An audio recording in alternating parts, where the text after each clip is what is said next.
I'm a compulsive overeater. My name is Laura. And hi, everyone.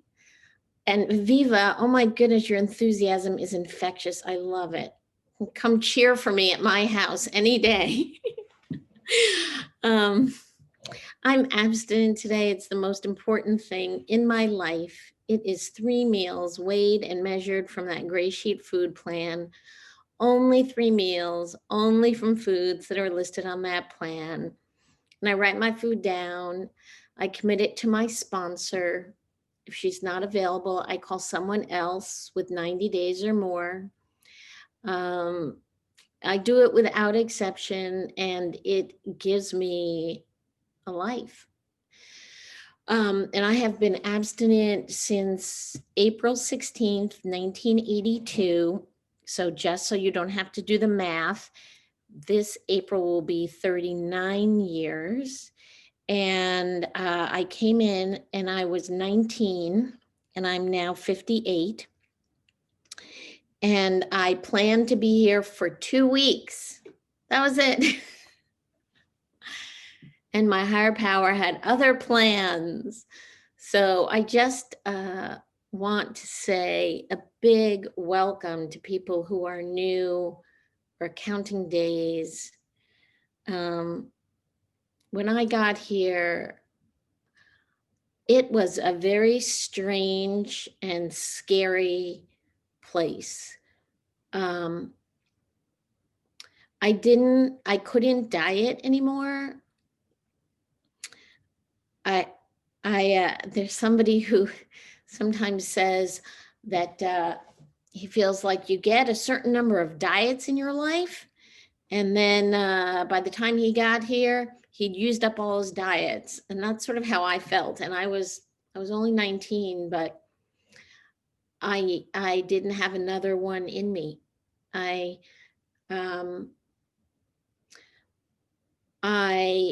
was the kind of eater where I would say, I'm just going to take one more. Right? It wasn't necessarily like, oh, I'm going to eat the whole thing. I'm going to eat the whole bag or box or closet or carton or what. I'm just going to eat one more. Okay, I'll just eat 2 more. Okay, I'll just have one for now, and then I'll take one for later. I'll take one for the road. I'll take one in my bag. I'll take one, just one now, one for the car, one for when I get. And I ended up eating all of it, but sort of one at a time. I also did binge, all out binge. I dieted. I was never a big exerciser. And I definitely did not fast. That was the one thing I couldn't do. I always ate 3 meals, and I always ate in between, no matter what. So, I was like what they call a grazer also, just kind of eating stuff all day long. Every diet I ever went on had like free foods, the things you're allowed to eat in between, the things that don't actually count, things you put in blenders with ice cubes, or vegetable cut up things, or and what happened to me was that the obsession with what to do with food and the craving to eat was a daily struggle. I would wake up in the morning and I had a body scale, and I would get on the scale, and it was one of these light up scales. So I didn't even have to turn on the light. I could just get on the scale, see what the number was before my eyes were even open. And then the day would be like, oh, I'm good or I'm bad, or I'm fat or I'm thin, or I don't know. I guess that was the first judgment of myself when I woke up in the morning. By 10 o'clock, I usually had already broken the plan, whatever plan I always made a plan. I always started the day with, okay, today what I'm going to do is, but I had no idea that there were certain foods that when I put them in my body, they created a craving for more of the same. And once those foods were in my body, that craving was unsatiable and irresistible. So the one more, like the expression, it will hit the spot, like it will be enough. It just never was enough. It was like putting fuel on a fire. So every day I started the day eating things that set up that motor, that craving for I have to have it, I have to have it. And I did a lot of eating on the street. I did a lot of eating out of brown paper bags, looking in window shops, like at the windows of shops, street eating in my car, eating in movie theaters, eating in the dark, eating in secret.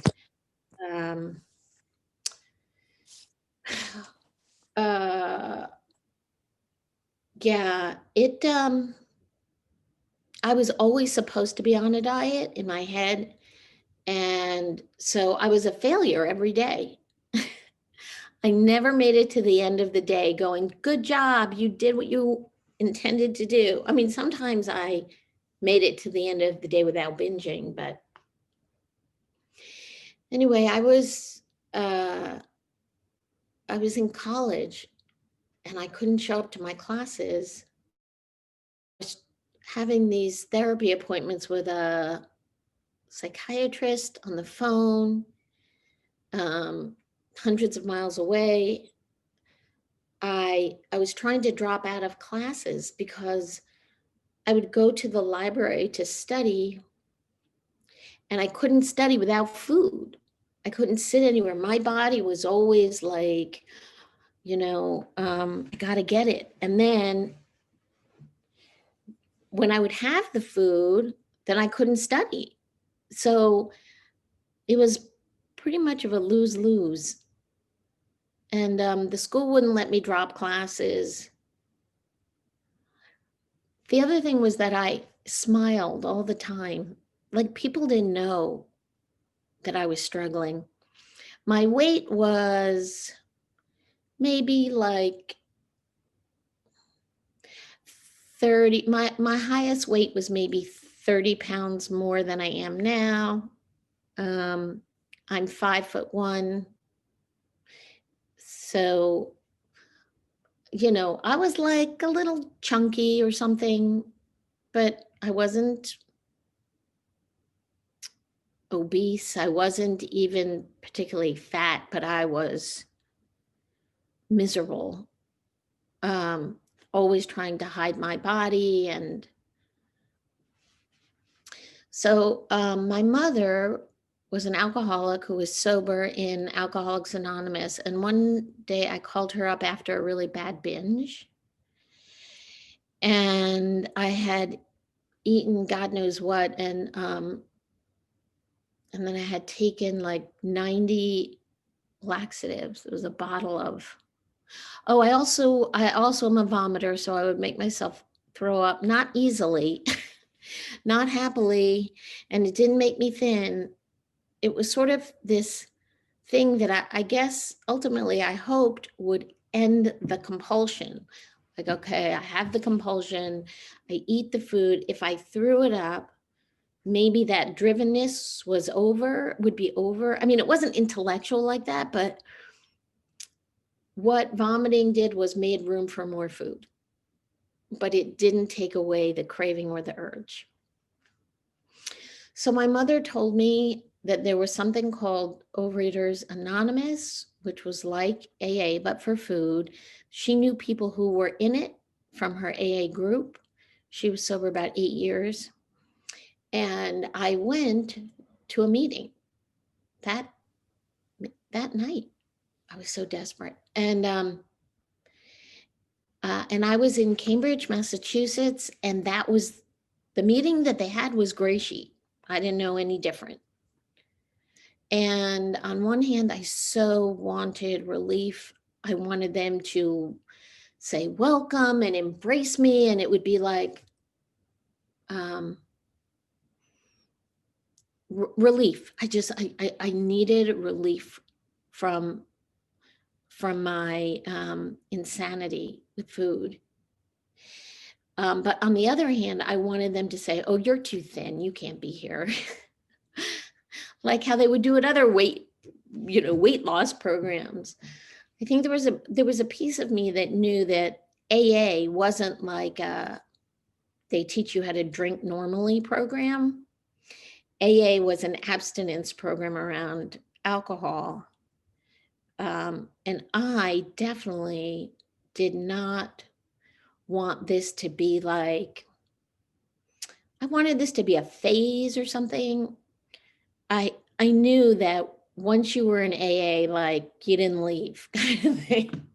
I mean, you could, but it wasn't a 2-week program. And I heard what those people were doing in Grey Sheet.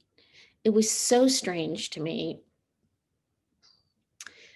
The two most horrible things were they said there was no sugar and no sliced carbohydrate. And I thought a person would die without eating that stuff. It didn't occur to me to look around the room and go, oh, all these people are still alive. They're not eating that. But I just thought, you can't live without that sliced stuff. And then the real kicker was nothing in between meals. And I really did not think that that was possible. I didn't even want that. Like, I just thought I would implode. I was always eating something, always had something in my mouth. My mouth was going all the time. I was sipping something, chewing something, sucking something, always, always, always. So this idea that like it'd be closed, it was unfathomable to me. I tried it for a week. I got a sponsor. And then I just thought, I got to find something else. This is so extreme. They talked about carbohydrate sensitivity. I didn't even know what they were talking about, didn't know what a carbohydrate was. So fast forward about 4 months, maybe 3 months, I left. I tried to find something else to do. My disease got worse. And I went to some regular other OA meetings. And what I thought was that the people in the regular OA rooms were fat and happy. And I thought that the people in the Grey Sheet rooms were thin and depressed. And I thought those are my two options, fat and happy or thin and depressed. I wanted to be thin and happy. I actually wanted to be thin and I wanted to eat whatever I wanted and be thin.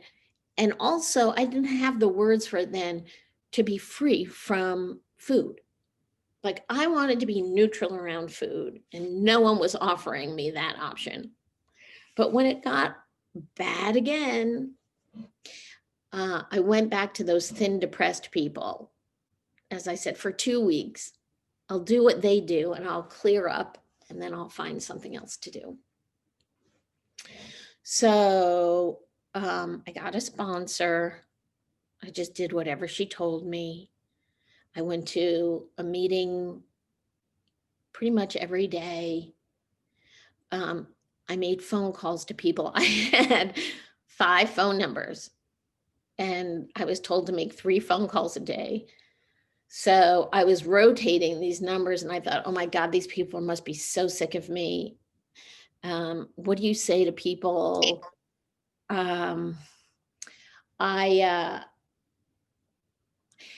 This whole thing too about measuring, I felt like they were trying to trick me. There was like this paranoid thinking that I had. I was like, these people don't really do this.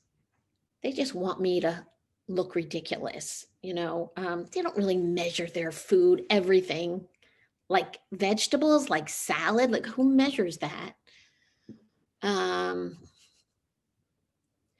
Anyway, I did it for 2 weeks, and I wasn't eating compulsively, and I wasn't thinking about food, and I was really upset about that because I did not want this to be my answer. I took the gray sheet to my doctor. I said, "This isn't healthy, right? Is it?" And he said, "Oh, no, it looks good." I was so mad. I wanted a reason not to do this, and I had no reason. So I basically spent the first 11 months of abstinence just doing it in my head, like for 2 more weeks. And then I'm going to clear up and I'm going to find something else to do. I mean, I was going to these meetings. I was calling my food into somebody whose last name I didn't know. I was calling people. I was measuring my food. I couldn't explain what I was doing. I was so fragile. I cried every meeting I saw my sponsor. I would just break down crying. I felt like I was a shell of a person. But I wasn't eating compulsively. And so somewhere around 11 months, I had this moment watching a commercial on TV with some kid eating some food we avoid. And I kind of let myself look at it. And I thought, I grieved, I cried. Like, I can't eat that. And like, I really can't eat that. And I don't like to say ever again, but it was like, ever again. Like, that food is not mine. You know, I can't eat the foods we avoid and have this kind of life. It's that crazy life, that obsessional thinking, that out of control eating, that self-hate, that comparing my body to everyone else, all of that insanity, and like, oh, when I get thin, my life will be better. All of that sanity goes with eating that food. And I much prefer what I get in Gray Sheet, which is, first of all, guilt-free eating. Guilt-free. Anything I eat from the Gray Sheet is fine. It could be the fattiest, greasiest, whatever. It's guilt-free. It's mine. It's 3 meals. It's nothing in between. I'm not even allowed to share it. If it's on my plate, if it's measured, it's mine. I have to eat the whole thing. I mean, that's pretty good. So I taste my food.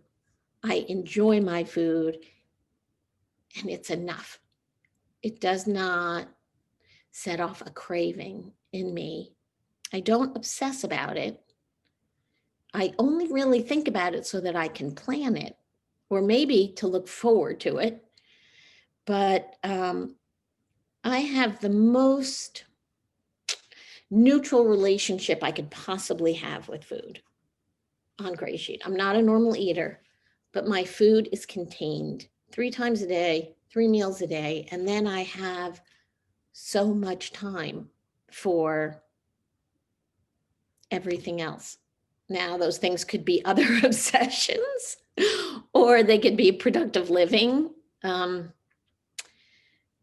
In Gray Sheet, I have peace of mind, peace in my body. I have a normal size body. And I'm able to think clearly. I've gone through everything a person would go through in 38 years of living from 19 to 58. And I mean, I could list a bunch of stuff. I went to graduate school. Oh, I got married when I had a few years of abstinence to a crazy person. Got divorced a few years later, didn't eat through that sort of insanity and abuse, and it was bad. I went to graduate school. I moved a number of times. I eventually, I took jobs. I did scary, risky. I took risks. I got married again to a sane person, a recovering person. I had 2 babies in abstinence who are now almost 18 next month, 18 and 20. I didn't eat through those pregnancies. Thank God for those women who came before me and helped me, because that was really hard. Lara, 5 minutes left. Thank you. I've had surgeries. I've had deaths of two deaths of two very close friends. A lot of family drama. And my mother died 7 years ago, which I was always so afraid of. I was so close to her. And I've just been carried. I have been carried. And I have gray sheet angels in my life. I feel like my higher power works through people. And all I need to do is ask for help, which sounds very simple, not always easy to do. But I ask for help for anything and everything. And I'm so grateful. I loved hearing you, Miguel. I'm so grateful that I don't have to make decisions about food. The food, which had been the hardest thing in my life, because of GreySheet, is now the easiest thing in my life. I don't think about other foods, other food plans. I'm not trying to add stuff to my plan. This thing works. I wish I had a gray sheet for lots of other things: parenting, relationships, creative expression. I mean, I wish I had, but the thing is, what I have is I'm at the starting gate with everybody else. Because I'm not in a constant state of compulsion or obsession, I get to be like a regular, as we say, bozo on the bus, bumbling along, figuring it out. And I actually can learn from my experience. So what do I need else to say? When I was first coming around in Cambridge, they used this expression that was turn your head off. And if I tried to figure this out, I would never do it. So for people who are new, I would say we have an answer here. It might be for you. It is the answer for lots of us. I really seriously have freedom that I never imagined I would have. And so it's worth it to try it and try not to analyze it, to ask somebody to sponsor you and just do what they say and see what happens. When I had 2 days of abstinence, I got up in front of a room. In those days, we had to stand in front of the room when we shared at a meeting. And I said, I have 2 days and it's a miracle. And then I sat down and I said, oh, you idiot, it's only 2 days. It's not a miracle. And what I want to say is if you have day 1 or day 2 or day 3, like you are an absolute miracle. How any of us goes from binging, insanity, obsession, from that craziness to one day of measuring food, surrendering it, not eating compulsively. That one day, that's like the grace of a higher power. I feel like abstinence is desperation, check, willingness, check, and a little bit of magic. And I don't know what the magic part is, so I just attribute that to a power greater than myself. But this community, if you reach out and you connect with people, there are joys here, there is life here, there is help here, and there is freedom, and it's yummy. Trust me when I say I would not be on a diet for 39 years. I think my longest diet was 11 days, maybe 12. So this is a totally doable way of life, a totally delicious and freeing way of life. I'm so grateful that I continue to stay here and that you guys are here too. And with that, I will pass. Thank you.